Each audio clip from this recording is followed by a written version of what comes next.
It's pretty rare in Formula One. The last time a race was postponed like this, it was 2011, the Bahrain Grand Prix during the Arab Spring. Formula One keeps a pretty tight schedule, so any race cancellations are quite extreme. We only had something even approaching this at the Japanese Grand Prix last year when typhoon caused some practice sessions to be cancelled, but the weekend still went ahead. So the postponement, and that's officially what they're calling it at the moment, is pretty unusual for Formula One, and I mean the situation is pretty unusual as well. Well, what was the decision based on? Why was it necessary to take this measure?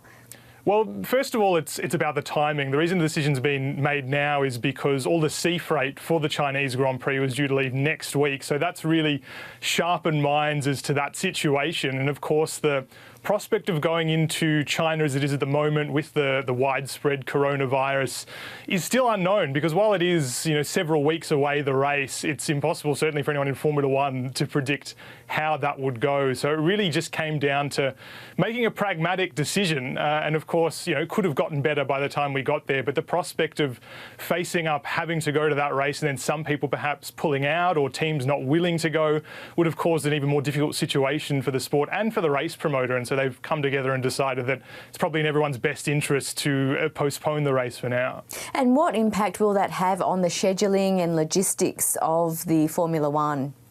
Well, that is really the difficult question, because it is postponed. Theoretically, the sport is looking for somewhere else to put this Grand Prix in the calendar, but we're at 22 races this year, which is a record for Formula One, or it would be if we get to 22 races, and there really isn't anywhere else to put the Chinese Grand Prix at the moment, assuming, let's say, by mid-year that the sport would be willing to go there and the promoter would be willing to accept them.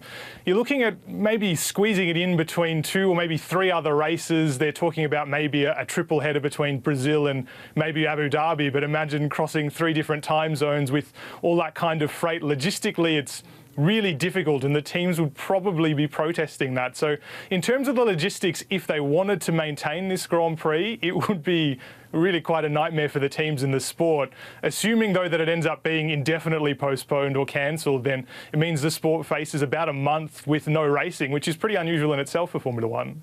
Will there be plans to replace the April Grand Prix? There's been talk that maybe it could swap with the Russian Grand Prix, which is at the end of September, but the promoters in Russia have said, and fair enough to them, that, well, they've sold tickets and they're preparing to build their racetrack at that time of the year. It'd be pretty unfair on them to pull them back just because China might be ready at that point. So really, at this point in time, unless the sport can cobble together some kind of Grand Prix to racetrack that would suddenly be ready to host it, we're probably facing just a month without racing. And meanwhile, how much will this postponement cost?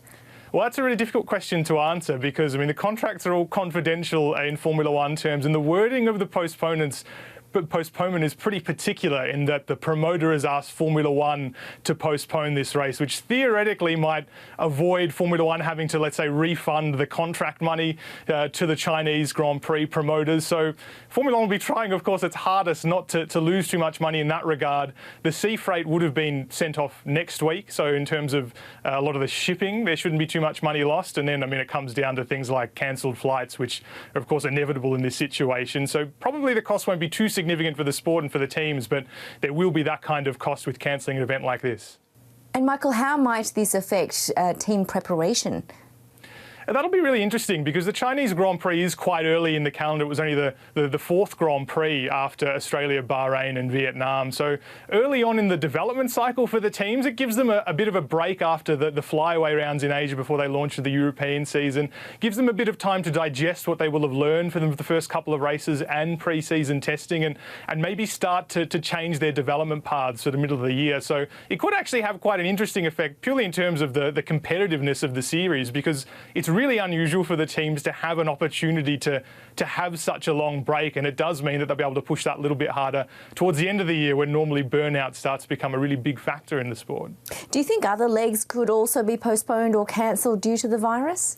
We've already seen Formula E, for example, cancel their race in Sanya in China. Their race was due a couple of weeks before the Chinese Grand Prix, and they made that decision a couple of weeks earlier. So there are other international sports like Formula One in that same category that are starting to make that decision. And really, for sports like Formula One or Formula E or the big travelling international sports, it really does come down to logistics. Of course, the virus is the principal factor here, but given that they're so far away, it's just a matter of making making a decision that's calculated, because you can't really turn around a ship full of equipment sort of halfway through if you want to make a decision late. So I think that for any other sports in a similar situation, the time frame really is beginning to be now, because you can't really wait until only a couple of weeks before, because by then it's almost too late and you're committed.